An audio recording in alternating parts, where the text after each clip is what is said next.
Sabi kasi ng ating mga trainers, wala daw po si Piola at si Daniel sa likuran at nakatakas daw po. At nandito lang daw po sa ating harapan. Maybe check under your seats na lang daw, Ben. Tulungan niyo kami hanapin ang aming mga hayop folks. Magpapagalitan kami sa boss namin. Andyan ba ang kuya? Nakukonfirm na nga. We got to go out to get some fruits hanging from a branch. Palakpakan po natin si Teddy, guys. Alright, now and this time, si Kuya Cyril na naman ang lalambing sa kapoy with Teddy. Wala kang butot si Kuya Cyril. Joke lang, folks. Now, folks, by direct attention to your right naman. That is the older brother of Teddy, na si Uno. Folks, ito folks, intindihin lang natin ito guys. Medyo mahihain kasi ito guys. Okay, once again, we are still working with wild animals. As much as we want to train them, we don't want to change their behavior. Ayaw talaga mag-perform ni Uno dyan. Si Kuya Michael lang natin paakatin sa kahoy folks, okay? Now guys, the reason that there is bear in their name is because they're capable of standing up in their two hands. And yan po, pinapakita na ni Uno. Thank you so much, Uno, for showing your talent here. Now guys, fun fact pala about Palawan Bearcat, their poop and their feet actually smells like fresh popcorn. Yes po, pero siyempre wag natin silang lapitan ha, baka magkakan pa kayo, magka-issue pa tayo. Pero we promise you guys, their poop and their feet actually smells like fresh popcorn. Omnivores po pala to sila, kumakain sila ng gulay, prutas at karne. At ngayong umaga, Kuya Michael, pinapakain mo kayo, no? Pakita ko sa kanila, Kuya. On air, folks! Saging or bananas, which are foods, once again, omnivores sila ha.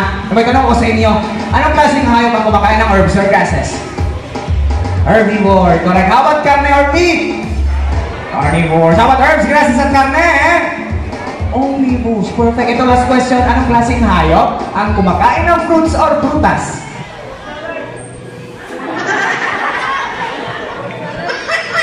Walang iba dyan, Kuya Jimar. Wala dyan lahin. Ikaw, hindi fruit salad yung sagot ha. Ikaw talaga, Kuya Jimar. Huwag kayo maniwala sa trainer natin, guys. Hindi fruit salad yung sagot. Oh. Sino nakakalam? Taas kamay. Bibigyan daw ng jacket ni Kuya Michael. Ready naman jacket mo, Kuya M? Ano, ready na daw? Okay, sige na. Taas kamay. Wala asanan si Kuya. O, come here, Kuya. Let's help the audience. Come here. Okay, tutulungan natin sila. Okay. Alright, come here.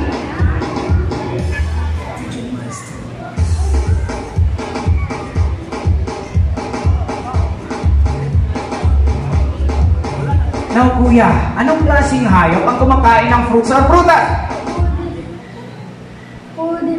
Okay, say it louder. Nalamakan po natin si Kuya, guys. The correct answer is frugivore. Ang hayop kumakain ng fruits or prutas. Once again, frugivore. Hindi fudgibar, ha? Okay, now, Teddy is back home na. Perfect. Una, swell. Mga Kuya, let's proceed na ba? Oh, sige, let's proceed. Now, folks, by the way, ito na pala ang ating last animal ambassador. Alam niyo ba, folks, mawala talaga yung antok nyo dito, guys. Ito yung artista sa amin, folks. Ang itili-itilian at ikinakikiligan ng ating kababaihan, the fan favorite na sina Piolo at si Daniel. Piolo, nasa angin si Piolo. Daniel! John Lloyd?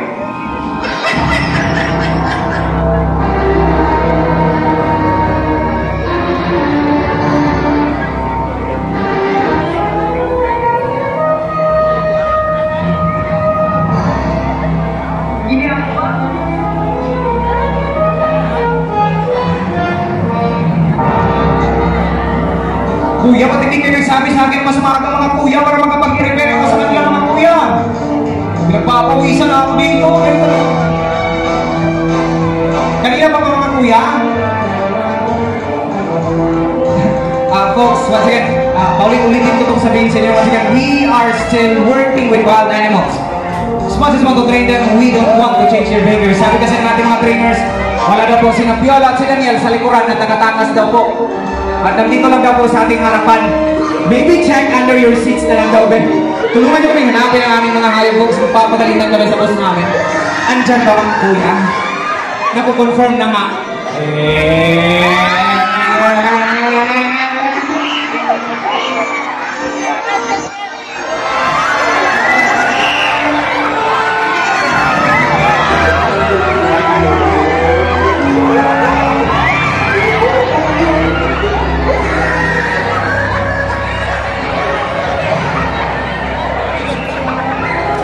ba sabi ko sa inyong tinitian at kinakikiligan ng ating kababaihan, the fan favorite na sina Viola at si Daniel. Sorry folks, kala nyo artista guys. By the way guys, you can touch it naman, you can hold it. Don't you worry guys, already train na po yan. So kaya maganda po, gusto nyo magpa-picture? Pwede, okay? Pwede na po yung hawakan. Sa ating mga bisita na hindi pa nakapag-experience maghawak ng ahas, it's your time na folks. Manahawakan ng ating mga ahas. Para yan sa inyo. Once yan sa mga curious dyan, pwede na po yung hawakan folks, okay? You can touch it, you can hold it. You want to take photos? Pwede po. Once again, konting paalala lang. Pwede na po yung hawakan ng ating mga ahas. Huwag lang ang ating mga trainers. Alright, ayan. Thank you so much mga kuya for finding Viola at Daniel. Okay, naupo lang muna tayo. Relax lang. Alright, ayan. Okay, sige. Gusto ko itong marinig sa inyo. Okay lang ba kayo? Ay, murag luya man. Wala na yung energy. One more. Are you okay? Ay, kasi okay kayo ngayong umaga, pipili tayo ng 2 adult guests po. Hindi ako yung pipilihan, yung mga trainers natin, sumusunod lang ako sa kanila kung sinong pipiliin nila. Namin natin si Kuya Gucci. Kuya Gucci, sinong pipiliin natin ngayon, Kuya Gucci?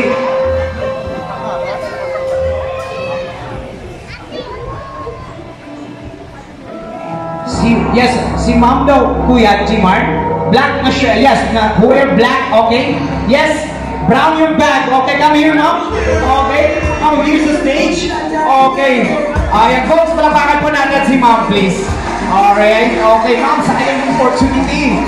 Alright. Grab the opportunity. Alright, come here, ma'am. Okay, now, how about you? Kuya Richie, sino bibili natin?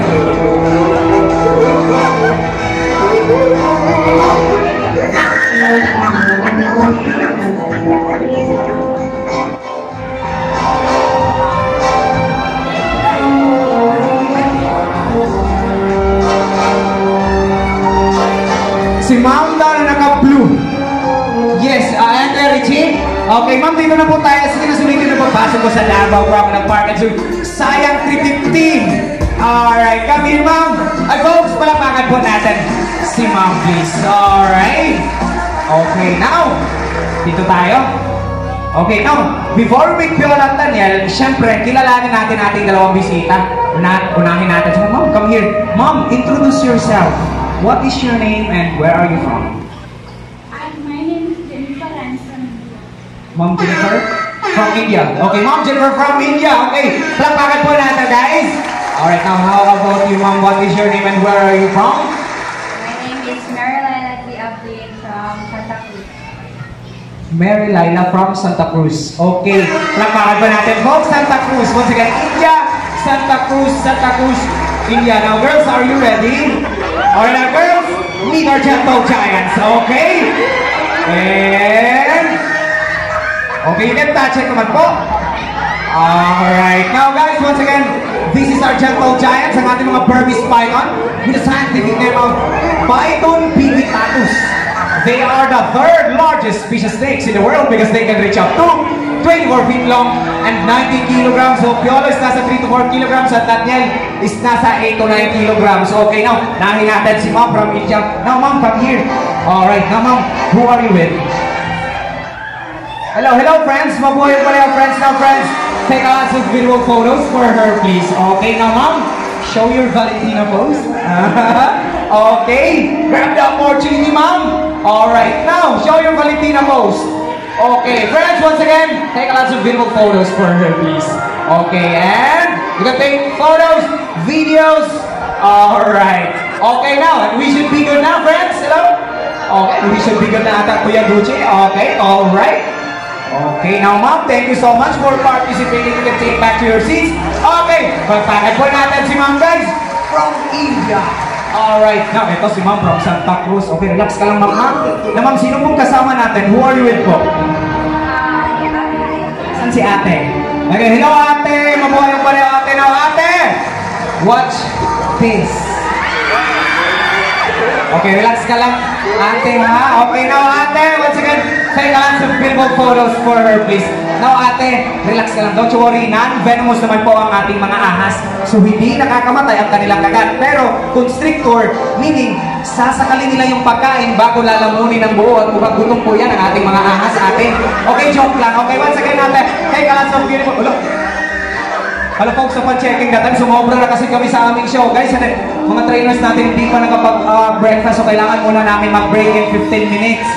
At ma'am, at ikaw ate, hanapin nyo lang kami doon sa office, ate ha, mag-break muna kami in 15 minutes. Kakain lang po kami, okay?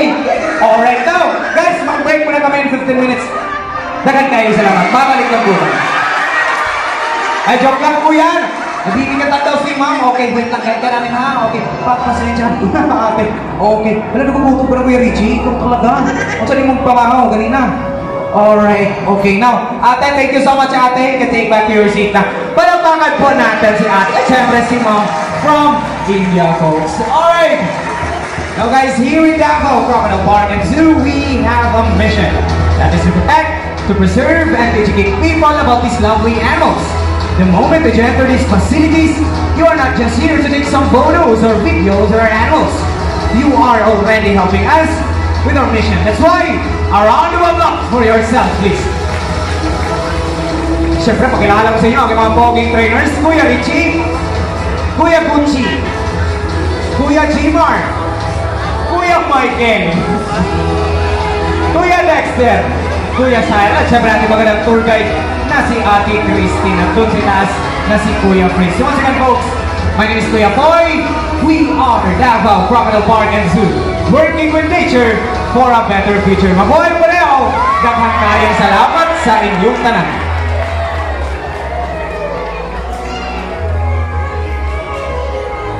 Alright, like I said kanina, sa mga gustong magpa-picture sa ating animal ambassadors, lalo na dito sa ating snakes, just form a straight line lang po dito. Okay, sa mga takot sa ahas, andito po ang ating kalaw with Kuya Jimar, at syempre ang ating cute na rabbit, at syempre cute na si Kuya Michael. Ay, yung cat ay kakatubo natin guys. At syempre andyan din si Kuya Dexter para sa ating baby croc.